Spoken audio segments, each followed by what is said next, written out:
it's Belle. Welcome back to my channel. Welcome back to another video. Today's video is going to be my May anticipated releases, finally. Still got calamine lotion, so ignore that. And I'm missing 2 nails. I've been doing a lot of yard work, so I'm just waiting to get them done until I have less to do. To get started, May 1st in the US, Minerva Keene's Detective Club by James Patterson and Kara Graff. And I recently showed this in a book haul, so I'm not going to read the synopsis again. So I've already bought it, but it sounds amazing. And then on May 2nd in the US, sequel, book 4 in the Sinister Summer series by Kiersten White, Menacing Manor. I've loved the first 3 books so much, and I've already bought it, and I cannot wait to read it. Also in the US on May 2nd, The Lion of Lark-Hayes Manor by Aubrey Hartman. And I got an arc of this one from the author, and I loved it so much, so I'm excited to get a beautiful finished copy. Also on May 2nd in the US, another sequel, the second in the Witchlings series by Claribel and Ortega, The Golden Frog Games. I love that first book so much, I can't wait to see what happens next. Also in the US on May 2nd, another sequel, book 2, Fall of the School for Good and Evil by Soman Chainani. It's the second in the prequel series to The School for Good and Evil, which is my favorite series of all time, so I cannot wait. Also in the US on May 2nd is a graphic novel, Lo and Behold by Wendy Mass. House Kids, Random House Graphic, had sent me an arc and a finished copy, and I've already read it and I really enjoyed it, so I wanted to mention that. Also on May 2nd in the US, Princess Private Eye by Evelyn Skye, and I've already bought this and it was in my recent book haul, so I read the synopsis, so I won't read it again. But so excited, it sounds amazing. Also on May 2nd in the US, The Firefly Summer by Matson. This was also in the recent book haul, so I read the synopsis, so I won't read it again. Sounds like a great summer read, and I'm so excited. Also in a recent book haul, and also on May 2nd in the US, so I won't read the synopsis, The Storyteller by Brandon Hobson. Just sounds like a great read, so excited. Also on May 2nd in the US, The Kingdom Over the Sea by Zora Nabi. When Yara's mother passes away, she leaves behind a letter and a strange set of instructions. Yara must travel from the home she has always known to a place that is not on any map. Zahara, a world of sorcerers, alchemists, and simmering magic. But Zahara is not the land it used to be. The practice of magic has been outlawed, and Sultan's alchemists are plotting a sinister scheme, and the answers Yara is searching for seem out of reach. Yara must summon all of her courage to discover the truth about her mother's past and her own identity, and to find her place in this magical new world. And then on May 4th in the UK, The Thief of Firefly by Kavena Gurn. 12-year-old Jude Ribbon has never been taken seriously by her family of magic-stealing masterminds. To them, she is just the youngest, only good for keeping watch while they carry out daring heists. Desperate to prove her worth, Jude decides to steal valuable magic from the fanciest house in town. But Jude's stolen prize was protected by a curse which threatens to wreak havoc on the family business. While attempting to untangle the mess she's made and wondering why anyone would want to curse an honest thief trying to earn a living, Jude discovers just how far her family will go to stay at the top of the criminal world. Suddenly, her quest to become a true Ripon isn't straightforward anymore. And as usual, there's a lot, so I'm not going to say much. Also on May 4th in the UK, Digging for Victory by Kathy Faulkner. Set in Devon, 1941, Digging for Victory tells the story of 12-year-old Bonnie Roberts, who is desperate to play a valuable part in the war effort. For her, tending the family vegetable patch just doesn't cut it. She wants to be a hero like her pilot brother Ralph. But when the mysterious Mr. Fisher is billeted at her farmhouse, and Ralph is reported missing in action, she starts to question what heroism actually involves, and as Bonnie attempts to find out who Mr. Fisher really is, she embarks on a life-challenging and emotional voyage of discovery. Also on May 4th in the UK, Spellstone by Ross Montgomery. Evie is used to not being noticed, but when she meets the mysterious Wainwright, she discovers that going unnoticed might just be what makes her unique. Recruited into a secret magical organization, Evie finds herself at the heart of an ancient and magical battle. Evil is returning to the land, and Evie is the only person who can stop it. But how can she defeat the most dangerous magician in the world when she doesn't even know her own powers? Then on May 8th in the UK, or Ireland maybe? Safe Harbor by Marita Conlon McKenna. Sophie and Hugh are evacuated to Greystones in Ireland when their house is bombed during the London Blitz. Their mother is seriously injured and their father is away fighting in the war. So the children are sent to their grandfather in Ireland. They know very little about him except that his letters cause trouble at home and their dad never speaks of him. How will they live with a gruff old man who probably hates them? How will they manage in a strange country where they know nobody? And most of all, will the family ever be together again? And I think this is a reprint with a new cover and stuff, and it's just beautiful. And then on May 9th in the US, The Greatest Kid in the World by John David Anderson. Zeke is not the best kid in the world. Some days he's struggling just to be good. He'd rather be pulling pranks than doing extra credit, and he's too busy performing experiments on his little brother, Nate, or tormenting his older sister, Jackie, to volunteer for charity. Which is why Zeke and his entire family are shocked when they receive word that he has been selected as a contestant in an online competition to find the world's greatest kid. Zeke has no idea how he was chosen for this, and he knows that measuring up to the other nominees, a saintly lineup of selfless, charming, and talented do-gooders with photogenic smiles and hearts of gold, is hopeless. Still, with $10,000 cash prize on the line and Zeke's mom struggling to hold the family together on her single-parent salary, he decides to give it his best shot. As Zeke concocts various plots to show the world just how great he is, however, he finds himself wondering what the world even means and who gets to decide and what kind of kid he wants and needs to be. Also on May 9th in the U.S., The Takeout by Tracy Badua. Mila may have moved to Coral Beach months ago, but it still doesn't feel like home. She wants to belong, but a few awkward incidents with her new friends make her wonder if she'll ever neatly fit into the super samey small town. Mila feels the only place she can be herself is at her dad's Filipino Indian food truck, the Banana Leaf. But when celebrity chef twins, the Fafudia brothers, open a restaurant nearby, it turns out the food they are serving is exactly the same as the Banana Leafs, right down to the recipes. Suspicious of the similarities, Mila teams up with a family friend, AJ, to investigate. She soon realizes that she needs to take the beloved Fab Foodie brothers down before they run her family's tiny truck out of town. But that means dabbling in the Filipino folk healing and magical traditions that she has shied away from her whole life, as well as alienating her new friends. Does Mila have to choose between her family and fitting in? Or like the best recipes, will a blend of the traditional and the unexpected mix into something truly special? Also on May 9th in the U.S., The House on Sunrise Lagoon is the series. Book 1 is Sam Makes a Splash, and Book 2, which also comes out on the same day, Marina in the Middle by Nicole Melleby. And Alan Gunquin sent me these, and I'm so excited. They sound amazing. If you want to get to know 11-year-old Samantha O'Connor, you need to know 3 things. 1, she isn't the only one of her siblings who was adopted, but she is the only one whose name isn't inspired by the ocean.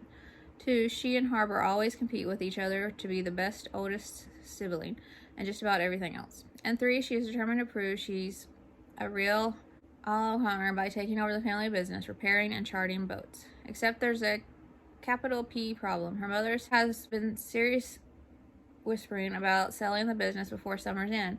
Sam needs to come up with a plan quick before Harbor finds out, and before Sam loses her chance to inherit the business and be an O'Connor forever. Also on May 9th in the U.S., Grounded by Aisha Shaheed, Huda Al-Marashi, Jamila Tompkins Bigelow, and S.K. Ally.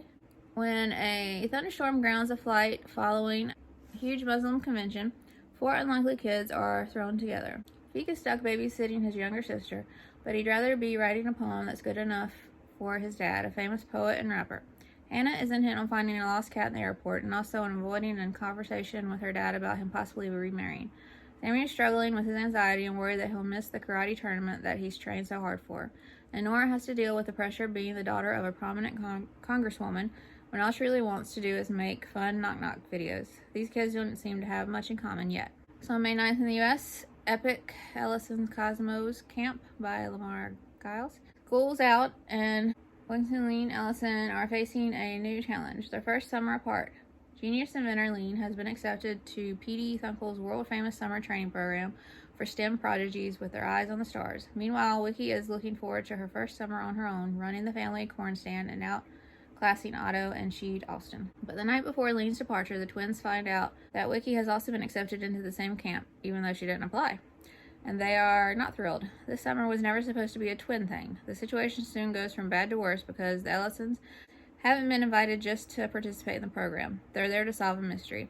Someone, or something, has been tampering with the company's upcoming big deal rocket launch. Now the sisters are undercover, dealing with hyper-competitive campers by day and trying to stop the mysterious saboteur by night. All is not as it seems at PD Tech. There are bigger, badder forces at play than the girls could have imagined, and if Wiki and Lean don't get their act together fast, their first epic adventure away from Logan County could end up in an epic fail for the entire world. And then on May 11th in the UK, Serpent of the Sands by Vashti Hardy, and it's part of the Bright Storm series world. So I might think of it as a sequel, even though I'm sure it's like a standalone. It's just part of the world, new characters. So very excited. Also on May 11th in the UK, Castle Rock Mystery Crew by Vicky McClure. 10-year-old Jace is spending the summer holidays at the Castle Rock Caravan Park with his auntie and grandma, who has dementia. Expecting to be totally bored, he meets 3 other curious, brave, funny kids, and together they solve the mystery of a series of thefts happening across the site. The finger of blame has started pointing at the children. They must find the true culprit, declare their names, and see justice done. So on May 11th in the UK, The Pawn Shop of Stolen Dreams. I'm not going to read the synopsis because I think this was in my April anticipated release videos and it was pushed to May. But it's by Victoria Williamson and I'm so excited. It sounds so great. Also on May 11th in the UK, The Thames and Tide Club by Katya Ballin. I think it's the first in the series and it's called The Secret City. Clem and her friends Ash and Zara are the members of the Thames and Tide Club. Every week they go mudlarking by the river, searching for treasures that have washed up on the shore. Clem has found old things, new things, and a whole heap of rubbish. One day she finds something really special, something magical that belongs in the river and must be returned to its rightful owner, or else. Before they know it, the Thames and Tide Club are on the weirdest, wildest, underwateriest adventure they could possibly have imagined, on a mission to save underwater London. So on May 11th in the UK, Lily Grimm and the City of the Undone by Andy Ruffle. She has lived with her guardian Gabriel in their rundown second-hand shop in the City of Undone for as long as she can remember. For years, the city dwellers have lived in uneasy discord with the Others, a community of wanderers forced to shelter within the city walls after they were driven from their nomadic camps in the wilderness. But Undone is a dark and dangerous place to live, especially if you're an Other. Feared for their special gifts, they are persecuted by the cruel master of the city and taken to the Ring, a prison from which few ever return. When the master captures Gabriel and throws him into the Ring, Lily is saved by a young Other boy called Decca. He introduces her to a whole other world that exists beneath the City of Undone. To her astonishment, Lily discovers she is an Other too, with powerful gifts, and is now in grave danger because the master wants her dead. But why? Can Lily find answers about who she is and where she's from? And can the new friends rescue Gabriel before it's too late? So on May 11th in the UK, My Name is Sunshine Simpson by G.M. Lincoln. Sunshine Simpson's larger-than-life granddad is always telling her to get out and find her own adventures, but unfortunately bad luck has a habit of coming her way. Her new friend, Evie, is fast becoming a frenemy. Her home haircut is a disaster, and the school showcase is so stressful. Everything seems to be going wrong, especially with Granddad getting older every week. Sunshine needs to find her voice, but can she break through the clouds to stand tall, stand proud, and show the world she can shine? And then on May 16th in the U.S., The Witch of Woodland by Laurel Snyder. I was just sent a copy of this, so I'm not going to read the synopsis because it was in a recent book haul, but I'm so excited. It's one of my highly anticipated releases. Also on May 16th in the U.S., The Remarkable Rescue of Milkweed Meadow by Elaine Demopoulos. Butternut lives in the burrows of Milkweed Meadow with her 9 rabbit brothers and sisters. Together they practice strategies for survival and tell stories. With disastrous scenarios blooming in her mind, Butternut embraces the lesson of her family stories. Stick to your own rabbit kind. But after befriending an incredible robin and a wounded deer, Butternut begins to question what she has been taught. When the 3 friends discover other animals in crisis, Butternut must decide whether she can help rally her friends and family and be as brave as the heroes in the stories she tells. Also on May 16th in the U.S., The Museum of Lost and Found by Lila Sales. Vanessa isn't sure which happened first, finding the abandoned museum or losing her best friend, Bailey. She doesn't know what to do with herself now that Bailey has left her behind, but when she stumbles upon an empty, forgotten museum, her purpose becomes clear. Vanessa starts filling the museum with her own artifacts and memories, hoping that perhaps if she can find the right way to tell the story of her broken friendship, she can figure out how to make it whole again. As Vanessa's museum grows, it seems like the place might have the answers to other questions too, like why a mysterious work of art was left behind, or how to deal with a military dad who's trying to parent from thousands of miles away, or why Vanessa's bad habit is getting harder and harder to quit, or even maybe how to set the past to rest and find a way to move forward. Also on May 16th in the U.S., The Cobra Song by Supriya Kelkar. After freezing on stage during a concert performance, Gitanjali adds fear of singing to her list of fears, a list that seems to be multiplying daily. It tries to stress the importance of using one's voice and continuing to sing. Gitanjali hopes that when her Aji comes to visit this summer, she'll be able to help her. But when they pick Aji up at the airport, she's not alone. Lada, an auntie Gitanjali has never met before, with Aji and their neighbor Henna auntie, who is acting strange and mean, and not like the warm auntie she normally is. Lata auntie has heard all about Gitanjali's family growing up in India. She knows I and Aji are the only ones who can sing. I'm not saying any of these words right. Rag Nag Shakti. Rag plays it off, but Gitanjali thinks back to the rag in the binder that started with an N that had been torn out. She has never heard of Rag Nagshati, which sounds like it's about the power of cobras. Jeet Anjali is determined not to let her imagination get the best of her and add aunties to her list of fears, but she can't help but wonder about the connection between the missing Rag, Henna auntie's cold behavior, and the interesting summer visitor. Also on May 16th in the U.S., There Flies the Witch by Mayan Pasuvalchev. Red doesn't remember who she is or where she came from. In fact, her only memory is a terrifying repeating dream of a threatening shadow in a foggy field.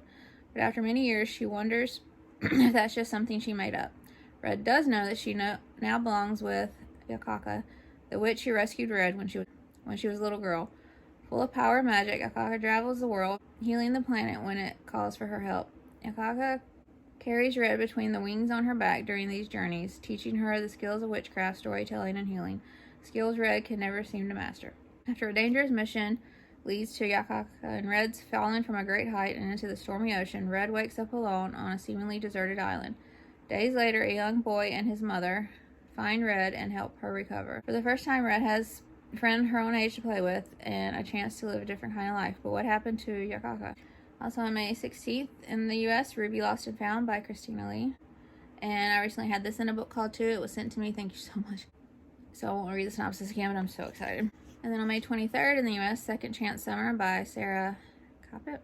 Maddie and Chloe have always been best friends until last year when Chloe's popularity and budding fame as an actor left Maddie in the dust one too many times. Their friendship is over, and they're both ready to move on. But when the girls arrive at summer camp, they discover that the universe isn't ready to let go of this friendship just yet. They're cabin mates, and each of them has to spend the summer with her ex-best friend. Is it time to try again, or are they doomed to drift apart for good? Also on May 23rd in the U.S., Boomie's Boombox by Shanti Sakaran. When Boomie's dad dies of COVID, the rest of her life topples like a row of dominoes. First, her best friend, Eve, stops talking to her. Then she gets kicked out of her ballet academy. Her mom becomes hyper-focused on her weight. Her grandmother sinks further to the shadows of her mind. Then Boomie is giving one last gift from her dad, his old boombox. Inside it, she finds a mixtape and a note. You can change your life. When she presses play on the boombox, her life really does change. She's magically transported to the Thumpton-on-Soar, England, 1986, and her dad's there. But he doesn't know he's her dad. He's 12, just like Boomie. Boomie starts to see what being 12 was like for her dad, growing up Indian in a town that wanted to silence people like him. She starts to understand why he never went back. But why is Boomie sent back to Thumpton? Is she supposed to save her dad or change her life? Also on May 23rd in the U.S., Alice the Cat by Tim Cummings. All it says is a heartbreaking and hilarious tale of one girl's quest to save her suicidal cat, the loyal friends who help her, the first love she accidentally falls into, and the angry ghosts she encounters along the way. And it's supposed to be middle grade, so excited. So on May 23rd in the U.S., The Jake Show by Joshua S. Levy. For TV-obsessed Jake Lightman, his parents' divorce is like his favorite show getting canceled. The worst. Now he's stuck between playing the role of Yaakov for his mother and Jacob for his father. On Jake's first day at a new school, Caleb and Tehillah barrel into his life. Suddenly he has two friends who seem to like the real Jake, and when they invite him to Camp Gershani for the summer, Jake knows he has to go, even if his parents won't let him. With the help from Caleb and Tehillah, Jake concocts a web of lies to get to camp, but he struggles to keep up the ruse and be a good friend at the same time. As the cost of lying grows, he must decide what's truly important or risk losing the people he cares about the most. So May 23rd in the U.S., a graphic novel, Shakti by S.J. Sindh. Shakti is used to being the new girl at school. She and her moms have moved more times than she can count. With her unborn baby brother on the way, Shakti hopes her family has found their forever home in Amherst, Massachusetts, and that she can finally make friends. On her first day of 7th grade, she meets Evelyn. They bond over their shared passion for manga and pizza with mayo. But the three meanest girls in school, Rainey, Emily, and Kelly, aka Heck, are determined to make life miserable for Shakti and her new friends. When Shakti and Z discover Heck casting spells in the woods, they fear what might happen to the other kids at school. Drawing on ancient Indian magic, Shakti seeks the aid of Durga Ma to stop Heck. But instead, Shakti accidentally conjures Kali Ma, the Destroyer, Durga Ma's dangerous twin. Kali Ma punishes Heck by transforming them into monsters and curses the entire town. As more and more people begin to fall ill, including Shakti's mom, will Shakti be able to harness her own strength, power, and empathy to save those she loves and put an end to all the hate? On May 23rd in the U.S. also, another graphic novel, Peculiar Woods, The Ancient Underwater City, by Andres J. Colemanford. 9-year-old Iggy is a new kid in the town of Peculiar Woods, and nothing about his new home is familiar, so how is he supposed to make friends when he's not allowed to talk to strangers?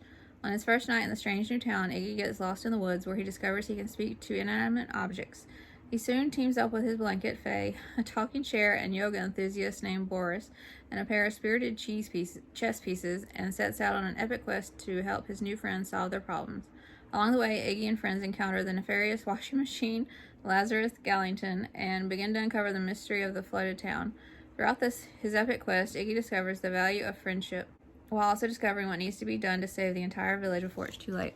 Then on May 25th in the UK, The Stories Grandma Forgot by Nadine Aisha Jasat.